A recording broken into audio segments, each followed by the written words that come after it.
In recent months, Hollywood has been buzzing about the series American Love Story, a project centered on one of the most iconic couples of the late 20th century, John F. Kennedy Jr. and Carolyn Bessette. Their relationship, often remembered as glamorous and idealized, ultimately ended in tragedy. On July 16, 1999, the plane piloted by John F. Kennedy Jr. crashed off the coast of Martha's Vineyard. He, his wife Caroline, and her sister Lauren were killed in the crash. John was the only son of the 35th President of the United States, John F. Kennedy and Jacqueline Kennedy. Despite warnings from experienced pilots about dangerous flying conditions, and while still recovering from a broken leg sustained in a paragliding accident, he chose to fly that night himself. Every factor pointed to risk, yet the flight went ahead with fatal consequences. The series is another project by Ryan Murphy, known for his anthology-style storytelling in shows like American Horror Story and American Crime Story. This format allows each season to explore a different real-life narrative, drawing from documented events rather than entirely fictional plots. The show is partly inspired by Elizabeth Beller's book Once Upon a Time, The Captivating Life of Carolyn Bessette Kennedy. Like other anthology series, each season focuses on a different love story, but not necessarily a healthy or idealized one. Instead, the emphasis is on complex, often flawed relationships. In retrospect, John and Carolyn are frequently romanticized, particularly following their deaths. However, during the 1990s, media coverage painted a far less perfect picture. Reports often described tension in their relationship, frequent arguments, and even speculation about a possible divorce. Their story included both moments of deep connection and visible conflict, including a widely publicized argument in a New York park. The creators of the series aim not only to recreate the aesthetic of the 1990s, but also to portray the emotional reality of the couple's lives. This includes difficult aspects such as public pressure, emotional strain, and personal struggles. As with any dramatization, certain elements are heightened or condensed for storytelling purposes. John F. Kennedy Jr. is portrayed by actor and model Paul Anthony Kelly, for whom this role marks a major breakthrough. Relatively unknown before the series, he was intentionally cast to avoid pre-existing associations and allow audiences to fully immerse themselves in the historical figure. Kelly underwent extensive preparation, particularly in mastering Kennedy's distinctive speech patterns: calm, measured, and almost monotone. This attention to detail reflects the broader effort to authentically recreate the personalities of the real individuals. Carolyn Bessette is played by Sarah Pidgeon, a theater and television actress previously known for smaller, independent projects. Her credits include The Wilds, Tiny Beautiful Things, and the Broadway production Stereophonic, which received critical acclaim and multiple Tony Awards. In the series, Carolyn is portrayed as deeply private and resistant to public attention, traits that closely align with her real-life personality. Despite being in a relationship with one of the most sought-after men in America, she struggled with the intense scrutiny that came with it. After their marriage, the pressure intensified. She increasingly withdrew from public life, reportedly experiencing depression, smoking and drinking heavily, and isolating herself. Meanwhile, John maintained an active social life, which contributed to growing tension between them. One of the most emotionally charged moments in the series depicts a confrontation in which Carolyn asks John to stay and listen to her, only for him to walk away, highlighting the emotional disconnect that had developed between them. Carolyn's visual identity is another central focus. Her minimalist style, clean lines, neutral tones, understated elegance, became iconic. In the 1990s, she was widely regarded as a New York it girl and a fashion icon, despite not being a traditional celebrity. Working at Calvin Klein, she embodied a new aesthetic: simplicity over excess. Her mannerisms, including subtle gestures and movements, have been carefully recreated in the series. Archival footage shows that these traits were not exaggerated, but part of her natural presence: confident, composed, and self-assured. With French and Italian heritage, Carolyn's appearance carried a distinctive European elegance. Yet in paparazzi photos, she often appeared tense and guarded. Her relationship with the press was notoriously strained. She avoided cameras, covered her face, and even hid in friends' apartments to escape photographers. Interestingly, the actors experienced a version of this pressure themselves. During filming in New York City, paparazzi frequently surrounded the set, giving them a first-hand sense of the scrutiny their characters endured. Following the casting announcement, Sarah Pidgeon faced significant criticism regarding her appearance. Early promotional images drew backlash for not accurately reflecting Carolyn's style. In response, the costume and styling teams made adjustments, refining hair color, tailoring wardrobe choices, and incorporating more authentic Calvin Klein-inspired pieces. Today, Carolyn's minimalist aesthetic has resurfaced in popular culture, sparking both admiration and debate. While some celebrate its timeless simplicity, others dismiss it as outdated. Yet its core principle remains unchanged: style as a reflection of personal comfort and confidence, rather than trend following. More broadly, the late 20th century marked a shift in fashion. The bold, extravagant excess of the 1980s gave way to the understated minimalism of the 1990s. Carolyn Bessette became a defining figure of this transition, embodying the concept of effortless chic. Her 1996 wedding dress, simple yet striking, remains a lasting symbol of that aesthetic, still influencing bridal fashion today. In the 1990s, fashion was heavily influenced by a romantic, almost princess-like aesthetic, voluminous skirts, dramatic silhouettes, and a sense of spectacle. Against this backdrop, a dress designed by Narciso Rodriguez, a close friend of Carolyn Bessette, created a sensation and became a reflection of her distinct personal style. Less widely known is the fact that Carolyn played a key role in shaping the visual identity of Calvin Klein. Within the company, she was recognized for her exceptionally refined taste. She began working at a boutique in Boston, where she was noticed and eventually invited to join the brand's headquarters in New York. There, she worked closely with Calvin Klein himself, helping to define the brand's signature, minimalist, cool-toned aesthetic. At one point, Klein reportedly made a decisive shift away from bright colors in his collections. This preference extended beyond the runway. Offices and boutiques avoided bold hues altogether, favoring a restrained palette and even specific details like white orchids. This disciplined aesthetic became part of the company culture. Carolyn rarely relied on stylists, possessing an innate sense of style and an ability to assemble looks effortlessly. In New York, she primarily worked with VIP clients, including prominent figures such as Annette Bening and Diane Sawyer, establishing herself as a notable presence in the city's fashion scene.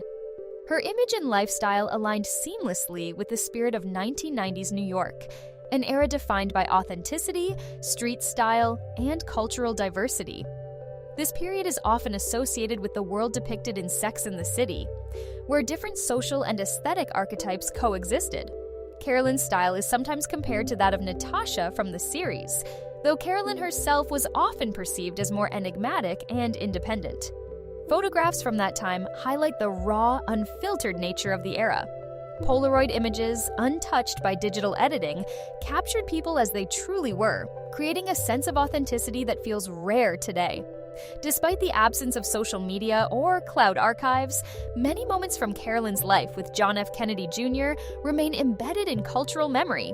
Walks through New York, candid paparazzi shots, and glimpses of their everyday life. Running parallel to this story is the legacy of the Kennedy family. John's mother, Jacqueline Kennedy Onassis, endured the assassination of her husband, John F. Kennedy, and went on to raise their two children on her own. The event became one of the most traumatic moments in American history and left a lasting imprint on the family. A young John became a symbol of national grief when he saluted his father during the funeral. These events have continued to resonate in popular culture, including in the novel November 22nd, '63, and its screen adaptation starring James Franco, which imagines an alternate timeline in which the tragedy might have been prevented.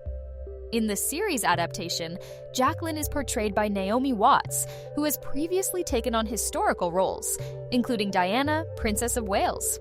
Her performance involved careful study of archival footage and speech patterns, though it has sparked mixed reactions from audiences. Even small linguistic details, such as the use of certain words, have drawn criticism for not aligning with the period. John's sister, Caroline Kennedy, is played by Grace Gummer, the daughter of Meryl Streep. The cast also includes several so-called Nepo babies, among them Sophie von Hazelberg, daughter of Betty Midler, and Layla George, daughter of Vincent D'Onofrio. The release of the series coincided with a particularly sensitive time for the Kennedy family, following the recent passing of Caroline Kennedy's daughter. In this context, family members, including Jack Schlossberg, have openly criticized the project, describing it as overly commercial and insensitive to the real history it portrays. In the 1990s, John F. Kennedy Jr. was widely seen as a figure of almost mythic status, often referred to as America's Prince. He was a media darling, a highly eligible bachelor, and was even named sexiest man alive by People. His public image was reinforced by numerous high-profile relationships, including a brief romance with Madonna. One of his most notable ventures was the launch of George, a publication that sought to merge politics with pop culture. The magazine stood out for its bold visual approach, featuring figures like Cindy Crawford, Barbra Streisand, and Demi Moore in stylized, often provocative contexts. This concept helped establish the magazine as a defining cultural artifact of its time, reflecting an era when the boundaries between politics and media were increasingly blurred. The most provocative cover of the magazine featured Drew Barrymore styled as Marilyn Monroe, accompanied by the caption, "Happy Birthday, Mr. President." The image was widely interpreted as a clear reference to Monroe's rumored relationship with John F. Kennedy. Such editorial choices stirred tension within the Kennedy family, as they touched on painful and deeply personal aspects of their history. The magazine George, founded by John F. Kennedy Jr., was conceived as a project that blended politics with pop culture. Its goal was to present politicians as celebrities and make political discourse more accessible to a broader audience. The debut issue, featuring Cindy Crawford portraying George Washington, generated significant buzz and sold well. However, the publication never achieved long-term commercial success. Released roughly every 2 months, it produced just over 30 issues before ultimately shutting down. Following Kennedy Jr.'s death in 1999, public interest in the magazine quickly declined. His personal presence and public image had been central to its appeal. In 2001, the publishing company Hachette Filipaki Media officially closed George due to financial losses. Despite this, the magazine is still regarded as a bold cultural experiment that, in many ways, anticipated today's fusion of politics and entertainment. One frequently cited anecdote involves Madonna, who was invited to participate in the magazine. She declined via fax with a characteristically ironic response, humorously suggesting she was not suited for the role, an answer widely seen as reflective of her signature wit. In his personal life, Kennedy Jr. was notably involved with actress Daryl Hannah. Their relationship began in 1988 and ended in 1994, marked by periods of instability and overlap with his growing connection to Carolyn Bessette. Hannah, known for films such as Kill Bill and Blade Runner, has often been portrayed in a controversial light in popular retellings of this period. These depictions tend to emphasize conflict, differences in lifestyle, and a series of turbulent moments in the relationship. Among the most frequently discussed incidents is the tragic death of her dog, which left a lasting impression on how the relationship has been remembered. Family dynamics also played a significant role. Jacqueline Kennedy Onassis, Kennedy Jr.'s mother, was reportedly not supportive of his relationship with Hannah. This disapproval appears to have stemmed less from personal dislike and more from her skepticism toward the entertainment industry and her desire for her son to choose a partner from a different background. Biographer Randy Taraborelli noted that Jacqueline's opinions held considerable influence over her son, though at times they seemed to provoke the opposite reaction. In later years, Daryl Hannah publicly criticized fictionalized portrayals of her in contemporary television series. In an essay for the New York Times, she argued that her on-screen representation bore little resemblance to reality and attributed false actions and behaviors to her. She emphasized that such portrayals went beyond creative interpretation and contributed to a distorted public image of her life. Against this backdrop, Carolyn Bessette emerges as a key figure. She was born on January 7, 1966, in the state of New York and raised in a middle-class family. Her father worked as an engineer, while her mother was a schoolteacher. After her parents divorced, Carolyn moved with her mother and sisters to Greenwich, an affluent suburb where her personality took shape. Calm, composed, and quietly self-assured. In school, she was considered popular, though in an understated way, marked by a natural charisma rather than overt attention-seeking. After graduating, Bessette attended Boston University, where she studied the humanities. During this time, she began working as a sales associate, which marked the beginning of her career in fashion and her growing interest in style and craftsmanship. She later joined Calvin Klein, where she built a reputation as a meticulous and highly professional employee. Known for her attention to detail and composed demeanor, she eventually moved into a VIP-facing role in New York, working closely with high-profile clients and establishing herself within the fashion industry. The story of how Carolyn Bessette and John F. Kennedy Jr. first met is surrounded by multiple versions. The more widely known account places their introduction at an Amazon rainforest charity event, where Carolyn reportedly slipped in without an invitation and was introduced to John by Calvin Klein. However, a more substantiated version suggests they had already met earlier at the Calvin Klein boutique where Carolyn worked. John had come in as a client, and she left a strong impression on him, strong enough that he left with her phone number and contacted her soon after. Some sources indicate that by the time of the charity event, they were already acquainted, and their early dynamic was uneven. John could be distant or unresponsive, while Carolyn appeared more invested in maintaining the connection. There are also rumors that her difficulty obtaining a ticket to the event stemmed from a personal conflict with a friend who had access to invitations. According to this version, Carolyn made determined efforts to attend the event specifically to see John. Additional accounts suggest their relationship may have begun even earlier. There are recollections of Carolyn being seen at a house John shared with relatives prior to their publicly acknowledged romance. At the time, both were involved with other people, Carolyn with model Michael Bergen, and John with actress Daryl Hannah. John's romantic life in particular appeared inconsistent, as he maintained connections with multiple women, which later contributed to tension in his relationship with Carolyn. One of their first major conflicts was triggered by an anonymous letter John received in the early 1990s. The letter accused Carolyn of using him for fame and described her as leading a reckless lifestyle. This led to a dramatic confrontation and breakup, reportedly in a restaurant, after which they did not speak for about a year. During that time, Carolyn rekindled her relationship with Michael Bergen, while John made repeated attempts to reconnect.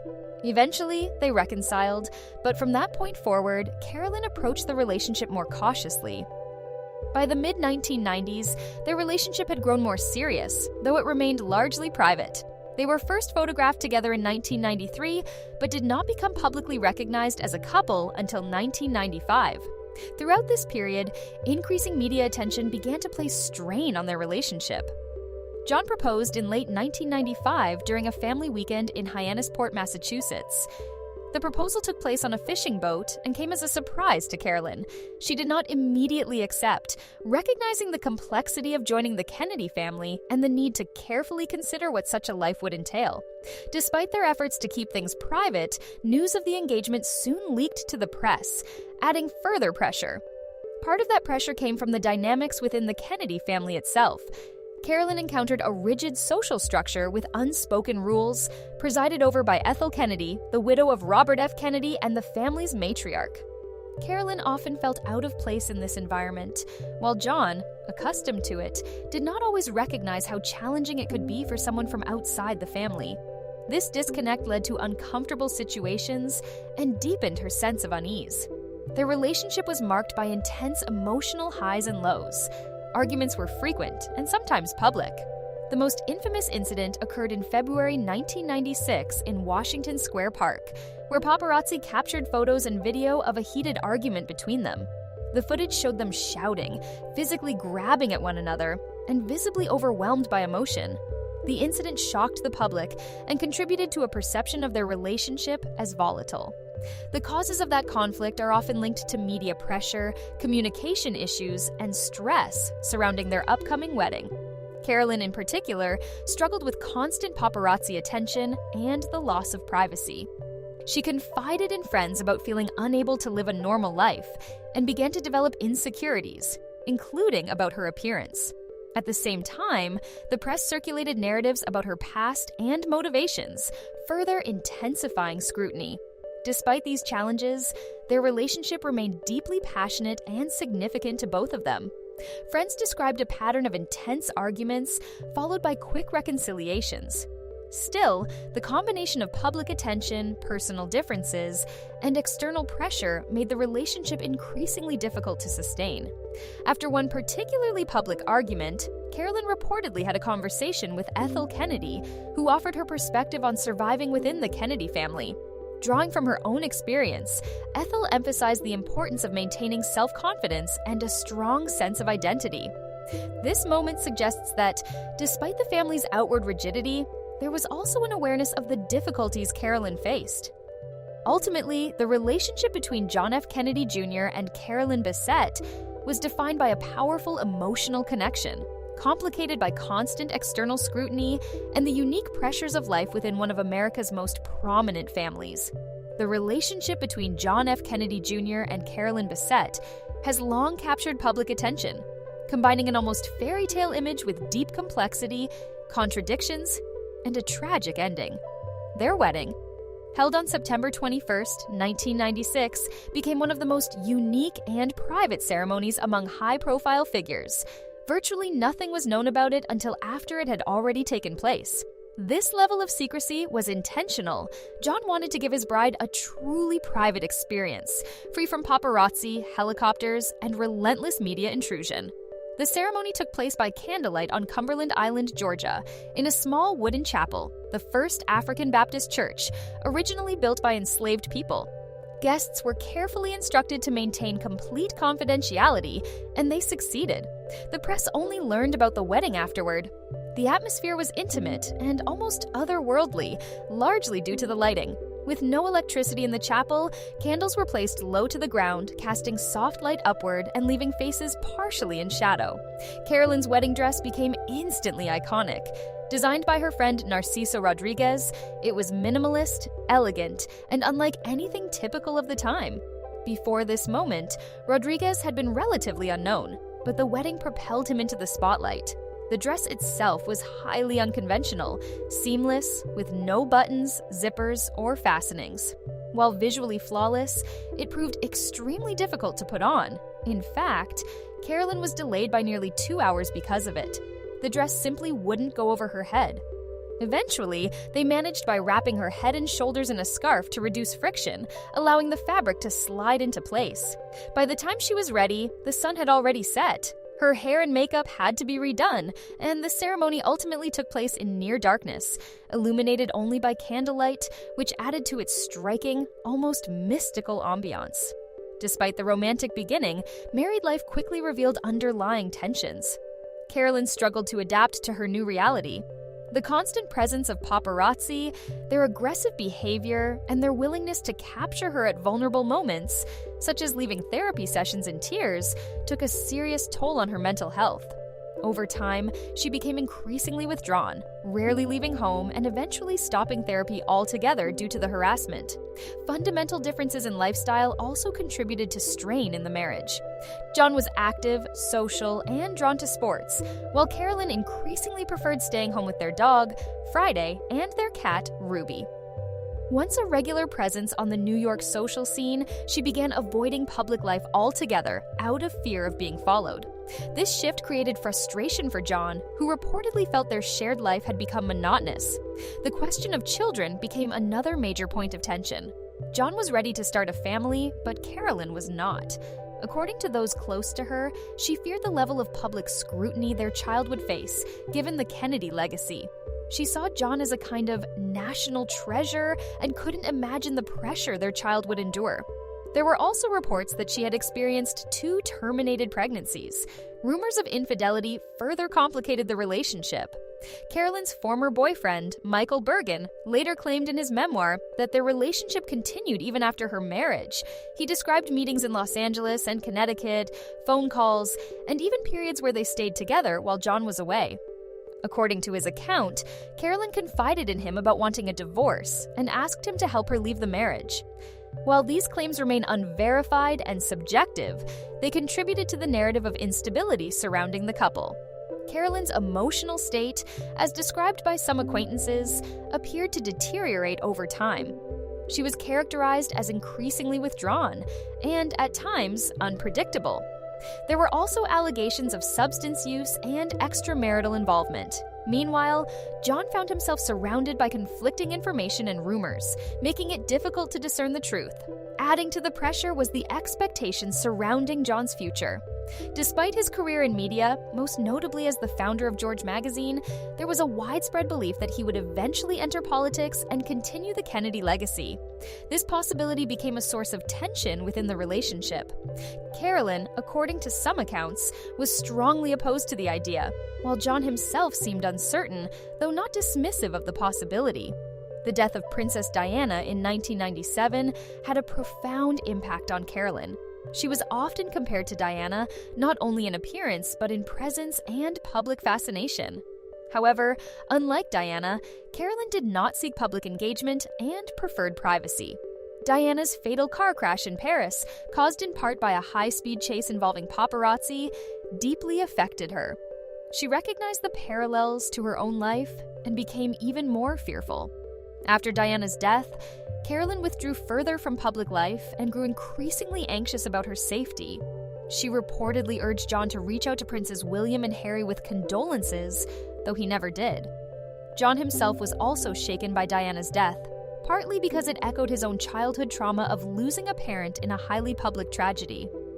At the same time, Carolyn's public image continued to deteriorate. Tabloids frequently portrayed her as cold, manipulative, and fame-driven. These depictions stood in stark contrast to how friends and colleagues described her, as kind, thoughtful, and attentive to others. However, a single widely publicized argument, captured by paparazzi, came to define her image in the public eye, overshadowing the rest of her personality. The broader context of the Kennedy family also plays a role in how this story is interpreted.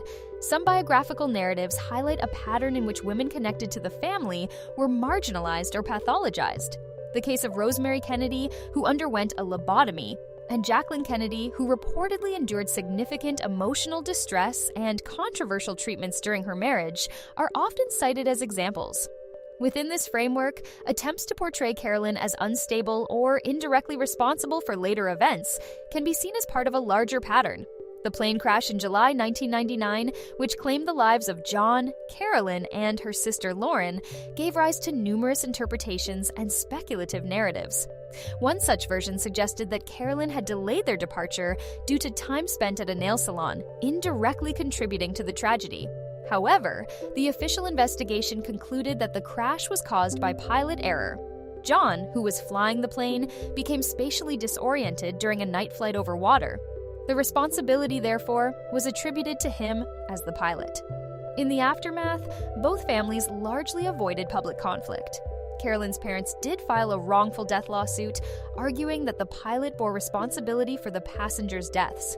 In 2001, the case was settled out of court, with the Bessette family receiving financial compensation from John's estate, including assets tied to his stake in George Magazine. A small but poignant detail in this story is the fate of their dog, Friday. Contrary to tabloid claims that he was a mixed-breed stray, Friday was actually a rare Canaan dog. He was not on the plane at the time of the crash. After the tragedy, he was taken in by a longtime Kennedy family assistant and eventually brought to Portugal, where he lived out the rest of his life in peace and care. Ultimately, the story of John and Carolyn is far from an idealized romance. It is layered, complicated, and shaped by personal struggles, public pressure, and unresolved tensions. It is precisely this complexity, rather than any illusion of perfection, that continues to make their story so compelling and enduring. Thank you for being part of this story. Subscribe for more, and I'll see you in the next one.